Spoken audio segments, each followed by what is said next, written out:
চলো আমরা এখন বাজারে যাবো। বাজারে তুমি বাজারে যাবা? না, তুমি বাজারে যাবা? যাবা? মানে মলে গেলে যাবো শেষিতে। বাবা মলে যাবা? মলে না, এবার শো আর বাজারটা করে নিয়ে এসো। বাজার করবে না, বাজার করতে হবে, খেতে হবে, কিছু খেতে হবে, কাঁদবে না কিন্তু, কনফিউশন থাকে। কাঁদবে না কিন্তু, কাঁদবে না কিন্তু, দিদির কাছে থাকবা, মিমি আছে। না তুই আমার কাছেই থাক। মর্নিং মর্নিং মর্নিং মর্নিং করে দাও, সবাই কিন্তু মর্নিং করে দাও। মর্নিং। রেশমি মানে ফ্লাক্সটা বের করবা। 5 টাকা। রেশমি। তো বন্ধুরা দেখো আমাদের বাড়িতে কারা কারা এসেছে। মামি এসেছে, মামা, বোন, বোনের ছেলে, সবাই আমার ছেলেকে দেখতে এসেছে। তো সকালবেলার এখন রান্না বান্না হয়ে গেছে, আজ খুব সকাল সকাল রান্না বান্না হয়ে গেছে। সকালে ভাতটাই হয়েছে, মামা ভাত খায়, তো তার জন্য আমাদের খাওয়া দাওয়া হয়ে গেছে। এখন বাজারে যাচ্ছি। হ্যালো সবাইকে, গুড মর্নিং। কেমন আছো সবাই? আশা করছি সবাই অনেক ভালো আছো, সুস্থ আছো। আমি ঝুমা নতুন আরও একটি ব্লগে ওয়েলকাম করছি। তো এখন ওই সকাল 10:30টার মতো বাজে আর কি। তো মামার সাথে যাচ্ছি বাজারে। অনেক দিন পর বাজার করতে যাচ্ছি। মাই বাজার করে, কিন্তু বাজার করতে গেলে মার লেট হয়ে যাবে। যেহেতু মামা রয়েছে, ব্যাগ আনতে পারবে, আর আমিও এখন অনেকটা সুস্থ, ওই জন্য ভাবলাম বাজার করতে যাই। তো দেখো বাজারে আজকে অনেক কিছু নেব ভেবেছি, 2টো ব্যাগ ভরে নিয়ে এসেছি। প্রথমে দেখো নিয়ে নিচ্ছি সবজি বাজার, আর ওদিকে মাছ নিয়েছি। মাছটা কাটতে দিয়ে এসেছি, মানে যেখান থেকে মাছ নেওয়া হয় সেখানেই কাটা হয়। তো দেখো মামা কত বাজার করেছে। বাজার করে একদম দেখো যা যা নেওয়ার, সবজি বাজার থেকে শুরু করে কিছু গ্রোসারি সব নিয়ে নিয়েছি। আর এখন বাড়ি গিয়ে আবার কিন্তু আসবো মেয়েকে নিয়ে, মানে ভ্যাকসিন দিতে। তো এই দেখো এসে বেরিয়ে পড়েছি মেয়েকে নিয়ে। তো টাইম দেওয়া ছিল 11:30, তো এখন 12:30 বাজে। ফোন করেছিল, আর আমি এসে চুড়িদারটা চেঞ্জ করে নিয়েছি, কারণ মেয়ে বলছে তোমার ওই ধরনের চুড়িদার আর কিন্তু ভালো লাগছে না, মোটা মোটা লাগছে।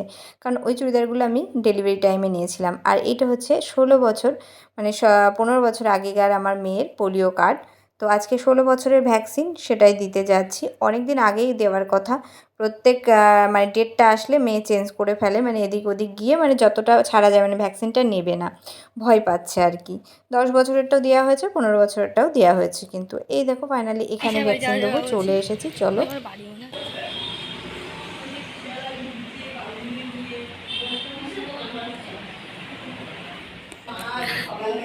এই দেখো ভ্যাকসিন কমপ্লিট।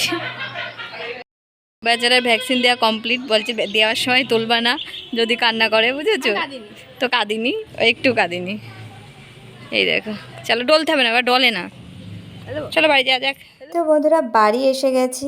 বাড়ি এসে ভাবলাম সামনে তো পয়লা বৈশাখ, আর 1.5 মাসের উপরে হয়ে গেছে, 2 মাস বলতেই পারো। সেই স্বাদের টাইমে ঘরগুলো একটু পরিষ্কার করা হয়েছিল।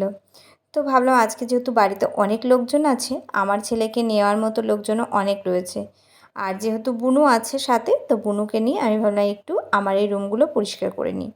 তো তার জন্য আজকে রুম ক্লিন করতে লেগে গেছি। আর ফ্যানটার অবস্থা দেখতে পেলে তোমাদেরকে দেখালাম। তো প্রচণ্ড নোংরা হয়েছে, যেহেতু এখন তো কন্টিনিউ ফ্যান চলছে, প্রচণ্ড গরম পড়ে গেছে।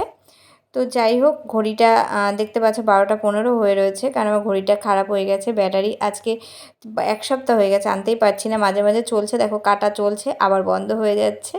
12:15 বেজে রয়েছে। তো এখন কিন্তু অনেক টাইম হয়ে গেছে, এখন হচ্ছে 1টার বেশি বাজে আর কি।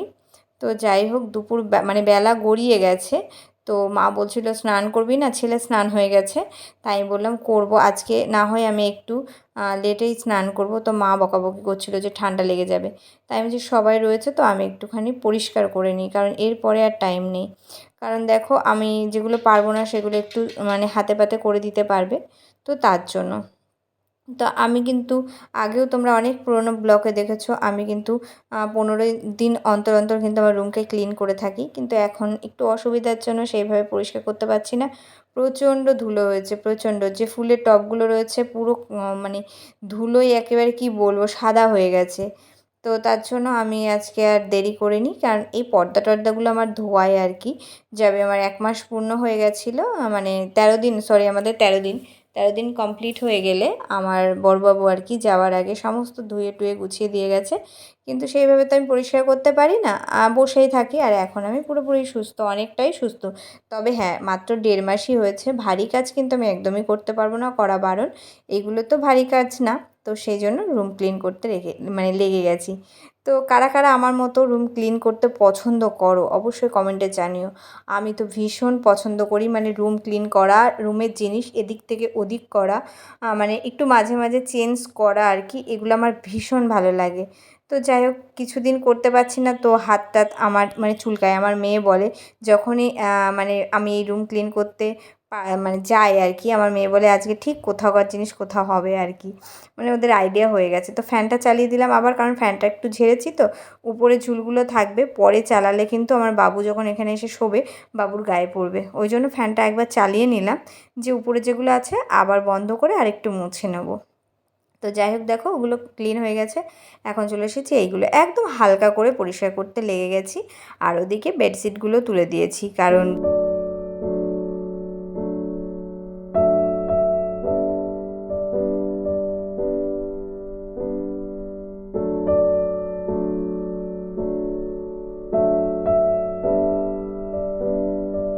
আজকে হচ্ছে এই বেডশিটটা পেতে নিলাম। এই বেডশিটটা মানে দুটো নিয়ে এসেছিলাম একই রকম, একটা লাল একটা হলুদের ভাগটা বেশি, একটা লাল সাদা একটা হলুদ সাদা। তো একটা লাল সাদাটা রিশুর ঘরে পাতা হয়েছে আর এটা আমাদের ঘরে। তবে কি বলো তো, বেডশিটগুলো অনেকটাই সুন্দর, কিন্তু এতে কোনো বালিশের কভার নেই, তো তার জন্য আমি একটা অন্য বালিশের কভারই কিন্তু দিয়ে দিলাম। তো যেহেতু বিছানায় কিন্তু কভার সেট দিয়ে পাতা হয়, তো বেশ অন্যরকম লাগে, আজকে একটু অন্যরকম লাগছে। তো এইগুলো এনেছিলাম আমি উপরের ঘরের জন্য, তো আজকে একটু ইচ্ছা হলো যে এখানে পাতি, কারণ বেডশিট দুটো আমার খুব পছন্দ হয়েছিল। তোমাদের কেমন লেগেছে অবশ্যই কমেন্টে জানিও। তো আজকে দেখো ড্রেসিং টেবিলের যেগুলো ছিল আর কি আমার সাজের জিনিস আর কি, আমার কসমেটিক আমি যেগুলো ব্যবহার করি সেগুলো এইভাবে রাখা থাকে, তো এইগুলোর মধ্যেও কিন্তু ধুলো জমে গেছিলো। তো সেইগুলো কিন্তু আমি ভালো করে পরিষ্কার করলাম। তবে ভিতরে যে একটাই থাকে আমার নেল পলিশের, নেল পলিশ, একটাই কাজল, একটা লিপস্টিক। তো একদিন অবশ্যই তোমাদেরকে আমার ড্রেসিং টেবিল ট্যুরটা করাবো যে কী কী থাকে আমার ড্রেসিং টেবিলের মধ্যে। আমার অনেক আগের ভিডিওতে কিন্তু যখন আমি ওই বাড়িতে ছিলাম আর কি, পুরোনো বাড়িতে, তখন কিন্তু দিয়েছিলাম। এই বাড়ি এসে কিন্তু সেভাবে আমি ভিডিও করিনি। আর এটা হচ্ছে অলিভ অয়েল অ্যামোয়ের, আমার বাবুকে মানে আমার ছেলেকে মাখানো হয়, তবে রোজ মাখায় না, এখন তো অনেক ছোট। এই অলিভ অয়েল মাখালে কিন্তু ঠান্ডা লাগে ওর, ঠান্ডা লাগে 2-1 দিন বাদে বাদে কিন্তু মা মাখায়। এখন তেল দেওয়াই বারণ, 3 মাস পর্যন্ত কোনো তেলই দেওয়া যাবে না, তবে অলিভ অয়েলটা নেওয়া হয়েছে, মাঝে মাঝে দেওয়া হয়। দেখো আমরা যখন ছোট ছিলাম মায়েরা, আগেকার দিনে বলছি আর কি, সর্ষের তেল খুব ভালো করে মালিশ করা হতো। আমার মেয়েকেও করা হয়েছে জানো তো, আমরা অনেক ভাই বোন আছি আর কি, মামার মাসির আমরাই 2 ভাই বোন, তো মার হাতে সবাই আমরা বড় হয়েছি, তো মা কিন্তু কত ভালো করে তেল মালিশ করতো। আর এখন ডাক্তারবাবু যেহেতু বারণ করে দেয়, তো ভয়ে লাগাতেই চায় না। তো নীলিমার কাছ থেকে ঘানির তেল নিয়ে আসা হয়েছে, একদিন দিয়েছিলাম একটুখানি রাত্রে, মানে ছেক করেছিল মা।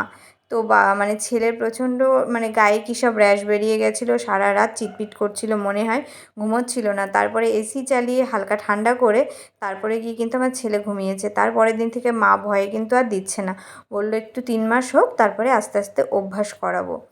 তো যাই হোক, দেখো আমি সমস্তটা এরকমভাবে পরিষ্কার করেছি। আর একটা জিনিস লক্ষ্য করেছো, আজকে ড্রেসিং টেবিলটা কিন্তু এইদিকে একটু সরিয়ে দিয়েছি, আর টুলটা ছিল ওই দিকে। আগে কিন্তু এরকমই ছিল, কিন্তু আবার একটু চেঞ্জ করেছিলাম, তো এপাশ থেকে এপাশ করেছি। মাম্মাম বলছে যে তাহলে ওষুধগুলো কী করে নেবা ভাইয়ের, আমি ঠিক আছে উঠে এসে নেবো। তো যাই হোক, একটুখানি চেঞ্জ করেছি। তো কেমন লাগলো অবশ্যই কমেন্টে জানিও। তো এখন আমি এই যে ঘরটা ঝাড়ু লাগিয়ে দেবো, তারপরে মা কিন্তু পোছা লাগিয়ে দেবে, মা না সরি বুনু পোছা লাগিয়ে দেবে, আজকে বুনু আছে। তো ভাই বোন আসলেও আমার খুব হেল্প করে। আর আজকে রান্নাবান্না কী হচ্ছে জানো, মাটন হচ্ছে, আর হচ্ছে ভাত, আর একটা কি ডাঁটার তরকারি। যেহেতু আমি রান্নাবান্না করি না, ওই জন্য রান্নাবান্নার দিকে যাইও না, তোমাদের সাথে শেয়ারও করি না। এখন আমরা স্নান টান করবো, রান্নাটা মামি করছে, তারপরে খাওয়া দাওয়া করে নেবো। আর গুড ইভিনিং বন্ধুরা, এখন বাজে হচ্ছে 4:30। এই দেখো আমার মামি, মামা, ভাইয়ের বোনের ছেলে, বোন, আমি আর মেয়ে মিলে আমরা কিন্তু যাচ্ছি একটু শপিং করতে। আর ছেলেকে মার কাছে রেখে যাচ্ছি, ছেলেকে খাইয়ে দিয়েছি। এই 4:30 থেকে আমার ছেলে সন্ধ্যা 6টা পর্যন্ত যাই হোক চুপচাপ থাকে, একটু শোয় আবার ওঠে, অতটা কান্নাকাটি কম করে জানো তো। তো যাই হোক, মা বললো তাহলে যা, মামি আবার আমার সাথেই যাবে, কিছু কেনাকাটা করবে পয়লা বৈশাখের, মেয়েকেও মামা কিছু কিনে দেবে তার জন্য। তো রিশুরও যেহেতু আজকে পড়া আছে সন্ধ্যার দিকে আর কি, 7টার দিকে, ওই জন্য আমরা একটু আগে আগে বেরিয়েছি, একটু রোদ রোদ রয়েছে দেখতেই পাচ্ছ। তো আমরা সবাই মিলে যাব কিন্তু মার্কেট করতে, মানে পয়লা বৈশাখের কেনাকাটা করতে। তো তো চলো, প্রথমে ভাবছিলাম কোথায় যাব। তো মামা বললো এমনিতে দোকান তো সবই ঘোরা হয়, মামা এসে মলে ঢোকে না, মানে অতটা টাইমও হয় না, সেইভাবে বাজার ঘাটে যায় না। তো যাই হোক চলো, আমি ভাবছিলাম, তো আমি বললাম চলো আমরা মলে নিয়ে যাব তোমাদেরকে। তো এটা ছিল হচ্ছে দেখো বাজারে চলে এসেছি। এটা কিন্তু বেশ কয়েকদিন আগেকার ভিডিও, মিনিমাম 4-5 দিন আগেকার ভিডিও। তো ওই যে আমার ছেলেটা এখন খুবই জ্বালাতন করে আর কি, কোল থেকে নামে না, মাঝে মাঝে একটু অসুবিধা করে, আর বেশ কিছুদিন ঠান্ডা লেগেছিলো, ওই জন্য আমি সেইভাবে ব্লগগুলো এডিট করতে পারিনি আর দিইনি। আর আজকের দিনটা ছিল হচ্ছে রামনবমী, তো সেই জন্য আমাদের বাজারে কিন্তু ওই যে রামনবমীর মিছিল বার করা হয়েছিল। তো যাই হোক দেখো, এই দেখো আমরা স্টাইল বাজারের সামনে চলে এসেছি। তো মামা ওদিকে গেছিলো, তো মামা বলল যা আগে ঢুকে যা, তোরা নিয়ে মানে দেখতে থাক, আমি আসছি। তো আমরা ধীরে ধীরে দেখো চলে এসেছি। আর এই দেখো আমার বোনের ছেলে একটা স্পাইডারম্যানের গেঞ্জি দেখেছে, কিন্তু ওর খুব পছন্দ ছিল, মিমি এইটা খুব পছন্দ, কিন্তু আমি ভেবেছিলাম ওকে এটা নিয়ে দেবো, কিন্তু ওর গায়ে এটা হচ্ছে না। তো যাই হোক দেখে টেকে আবার রেখে দিলাম, আমি এমনি একটা অন্য গেঞ্জি প্যান্ট কিনে দিয়েছি ওর পছন্দের মতো। আর এখানে আবার 50% অফেও চলছিল, বেশ মেয়েদের যে ছোট বাচ্চাদের জামা কাপড়গুলো খুব ভালো লাগছিল। তো এই দেখো আমাদের বাজার কমপ্লিট হয়ে গেছে, মেয়েকেও কিছু কিনে দিয়েছে, এখন আমরা আস্তে আস্তে বাড়ি ফিরে যাব। তো এখানে মিউজিক চলছিল আর বোনের ছেলে দেখো নাচ করছিল, তো আমি একটু ক্যামেরা বন্দি করলাম। ওদিকে মা ফোন করেছিল, তো তাড়াতাড়ি বাড়ি আসতে, তো চলে এসেছি। কত বাজার হয়েছে দেখো, এক ব্যাগ, কিন্তু একটাও আমার না। এই দেখো, আর এই দেখো বাবু কাঁদছিল, আমি চলে এসেছি, এই সব নৌকুটা দেখে নিল, বাবু কাঁদছিল, আমি চলে এসেছি, আর সবাই এখনও বাজার করছে। এই দেখো কান্নাকাটি হচ্ছে। এই দেখো কত কিছু কেনাকাটি হয়েছে, একটাও আমার না গো। আমার জন্য কি এনেছি দেখো, আমার বাবুর জন্য এনেছি শুধু বোতল। এই দেখো বেস্ট ফিটিংয়ের ফিটিং বোতল, ফিটার বোতল একটা, আর একটা এনেছি জলের জন্য, আর একটা এনেছি দুধের জন্য। চলো পরে দেখাচ্ছি তোমাদের কি কি আনলাম। তো ছেলে কাঁদছিল, ওই জন্য মেয়ে আর আমি চলে এসেছি। আর আমাদের ওখানে না একটা মেলা হয়, বনগা উৎসব, তো সেখানে মামা আর মামি মানে বোনের ছেলেকে নিয়ে গেছে, ও আমার সাথে যেতে চাইছিল, কিন্তু এদিকে ছেলে কাঁদছিল বলে চলে এসেছি। আর ঋষুরও 7টায় পড়া ছিল। তো যাই হোক আমি বললাম একটু ঘুরিয়ে নিয়ে, আর ঋষু বললাম আমার যেদিন পড়া নেই আমাকে সেই দিন নিয়ে যাবা। তো আমি এই দেখো স্যারেদের সবার জন্য একটু চা বসিয়েছি। আর এখানে মাংসের কড়াইটা রয়েছে, কারণ আজকের মাংসটা একটু শক্ত শক্ত রয়েছে, তো তার জন্য আমি ভাবলাম কুকারে সিটি মেরে নরম করব। আমাদের বাড়িতে না নরম মাংস ছাড়া সেইভাবে কেউ ভালো খায় না। যাই হোক জল কমই দিক, আর মাংসটাই খুব একটা যাই হোক কেমন একটা হয়েছে, একটু শক্ত ভাব রয়েছে, মানে আর একটু সিদ্ধ হতো। তো চলো আমি সেগুলো ঠিকঠাক করছি, আর ওদিকে ছেলেকে খাইটাই দিয়েছি, মার কাছে বসে আছে। তো তোমাদেরকে দেখালাম আমি একটা ফিটের বোতল নিয়ে এসেছি। তো আর সকালে দেখেছিলাম আমার হাতে দুধের প্যাকেট, তো দুধের প্যাকেটটা এই জন্য এনেছি, একটু একটু অভ্যাস করব, মাঝে মাঝে আমাকে তো এদিক ওদিক যেতেই হয়, যখন কান্না করবে মা আগুলে খাওয়াবে। আর ফিটার বোতল এই জন্য নিয়ে এসেছি, বেস্ট মিল্ক মানে বেস্ট ফিটিং করার সময় আমার ছেলের শুধু গলায় মানে বেঁধে যাচ্ছে, ও খেতেই পারছে না। তো তার জন্য আমার বোনও বললো, মানে ওরও যখন ছেলে হয়েছিল ও তখন এরকম সমস্যায় ছিল, তো ও ওই বেস্ট ফিটিং মানে বেস্টের মিল্ক আর কি বার করে তারপরে বোতলে করে খাওয়াতো। তো আমিও সেই জন্য আবার মানে ভেবে চিন্তে আবার একটা ফিটার বোতল নিয়ে আসলাম। তো এইভাবে আমি কিছুদিন খাইয়ে দেখবো, যখন ও একটু বড় হয়ে যাবে, মাঝে মাঝে একটু খাবে, আর মা যখন বড় হয়ে যাবে তখন হয়তো ঠিক হয়ে যাবে। তো যখন খায় না গলায় বাজিয়ে ফেলে, খুব ভয় লাগে। তো রাতে খাওয়া দাওয়ার পর শুতে চলে এসেছি। এখন কটা বাজে জানো, এখন 12টা বাজে, আর আমার ছেলে দেখো দিব্যু খেলা করছে, ঘুমটুম নেই। তো দেখো পুরো খেলা করছে, কোনো চোখে ঘুম নেই। তো যাই হোক বন্ধুরা, আজকের ভিডিওটা এখানে শেষ করছি। সবাই কেমন লাগলো অবশ্যই কমেন্টে জানিও। আর আমার মেয়ে আজকে এখানে শুইনি, দেখো মার কাজ জায়গাটা আমার মেয়ে শুই ওর ভাইয়ের কাছে, কারণ ওর হাতে প্রচণ্ড ব্যথা হয়েছে ভ্যাকসিনের, তো ওই পাশে ও শোবে, ওই পাশে আছে, আর আমি এইদিকে, আমার মামা ওইদিকে, আর আমার বাবু মাঝখানে। তো এইভাবে এখন কতক্ষণ খেলা করে, মাঝে মাঝে মা ঘুমিয়ে পড়ে, আমি জেগে থাকি, যেহেতু তোমরা সবাই জানো রাত জাগে। তো এখন একটু কম জাগছে, মাঝে মাঝে ঘুমোচ্ছে। তো যাই হোক বন্ধুরা, আজকের ভিডিওটা এখানেই শেষ করছি। সবাই ভালো থেকো, সুস্থ থেকো, আর যারা আমার চ্যানেলের নতুন ভিউয়ার্স আছো চ্যানেলটাকে সাবস্ক্রাইব করে পাশে থেকো।